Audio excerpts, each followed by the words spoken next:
kulanti wacan oo wanaagsan daawadayaal meel kastoo joogtaan kusoo dhawaada warka galka wararka qodobada aan idinku haynana waxaa ka mid ah yaa fuliyey weerarkii lagu qaaday Salmaan Rushdie ra-iisul wasaare Xamse Cabdi Barre oo ka hadlay rabshadaha ka dhacay Somaliland. sidoo kale waxaad ku dhageysan doontaan warka galka wararka wadaad looga eriyay masaajidkii iyo shaqadii uu hayay ayada quraan ah oo uu ku tujiyay dadkii ku tukanayay masaajidka.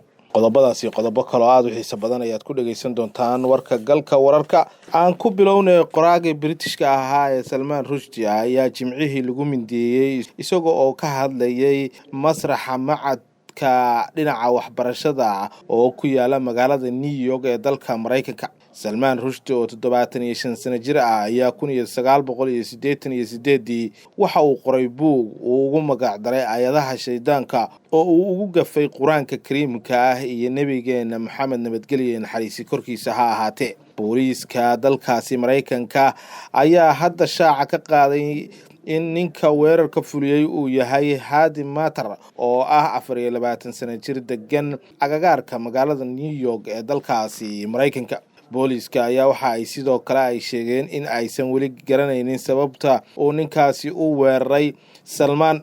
waxay xaqiijiyeen in Hadi uu haystay tigidh u ogolaanaya inuu ku galo munaasabada uu hadalka ka jeedinayay Salmaan isla markaana uu ahaa kaligiis oo aan qof kale ku wehelin weerarka. magaca Hadi ayaa u muuqda in uu yahay qof Muslim ah waxaana suuragal ah in uu weerarka u fuliyay sababo la xiriira gafkii uu Salmaan uu u geystay kitaabka quraanka ah iyo waliba nabigeena Maxamed nabadgelyo naxariisi korkiisa ahaatee. ninka weerarka geystay ayaa ku soo booday masraxa uu taagnaa Salmaan wuxuuna mindi uga dhuftay qoorta ugu yaraan hal mar sidoo kalena caloosha ayaa marar kale uu ka geliyay ayaa la yiri tooreydii ama mindidii uu ku hubaysnaa.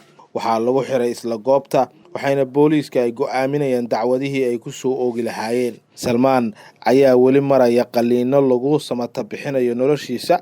wakiil u hadlay Salmaan Rushdie ayaa sheegay in waxyeelo xoogan ay ka gaareen neerfayaasha beerka iyo waliba meelo kale oo muhiim u ah jirka bini'aadamka.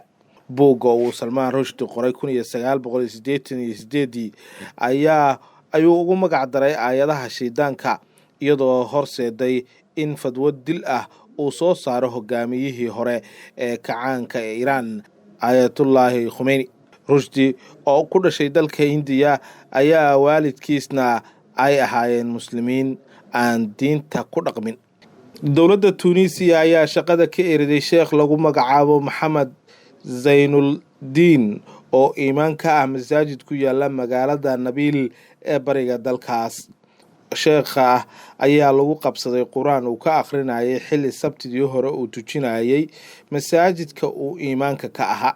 wasiirka diinta iyo awqaafta Tunisia oo masaajidka ku tukanayay ayaa dhibsaday aayadaha 26 iyo 144 ee suuratu Al-Imran kuwaasi oo qayb ka ah quraankii salaada uu sheekhu dadka ku tujiyay. wasiirka ayaa sheekha ku canaantay in uu soo qaatay aayado ka hadlaya inqilaabka iyo waliba in xukunka uu yahay wax Ilaahay bixiyo isagoo oo sheegay inuu ka dheeraado aayadaha noocan oo kala ah. balse dowladda ayaa arintaasi ku joojin canaantii wasiirka iyadoo ugu dambeyn wadaadkii shaqada masaajidka ka eriday. dalka Tunisia ayaa waqtigan waxaa ka jira jahwareer siyaasadeed oo ka dhashay sida uu wadankaasi u maamulayo madaxweyne Qays Saciid oo lagu eedeynayo in uu u xuubsiibtay kaligii taliye. halka aad nagala socotaan waa channelka galka wararka. haddii aad nagu cusub tahay fadlan subscribe channelka noo saar ama page-ka Facebook-ga aan ku leenahay noo follow gare. ra-iisul wasaaraha xukuumadda federaalka Soomaaliya Xamse Cabdi Barre ayaa qoraal ka soo saaray dibadbaxyadii rabshadaha watay ee ka socday Somaliland ee salka ku hayay doorashooyinka daahay. Xamse Cabdi Barre ayaa xasuusiyay dadka reer Somaliland in wax nabad lagu waayay aan colaad marnaba lagu gaareen qalalaasahana uusan noqon doonin mid wanaag u keena isagoo ugu baaqay qaybaha kala duwan ee bulshada in ay kala dhex galaan siyaasiyiinta isku haysta sidii loo qaban lahaa doorasho xor iyo xalaal ah oo ka dhacda Soomaaliland. waxa uu tacsiiyay dadkii waxyeeladu ay ka soo gaartay rabshadihii ka dhacay Somaliland waxaanu yidhi walaalayaal mar walba dowladda federaalk soomaaliya waa garabkiina waana idin garab taagannahay waxaana ka qayb qaadanaynaa xal kasta oo lagaga baaqsan karo dhibaato kasta oo soo food saarta walaalaheena Somaliland. Intaas ayaan daawadayaal kusoo gabagabaynaynaa warkii aad kala socoteen janalka galka wararka. haddii aad nagu cusub tahay daawada fadlan janalka noo subscribe garee, facebookana noo follow garee. inta aan ku kulmayno warkan lamid ah waxaan idinkaga tegayaa sidaas iyo nabadgelyo.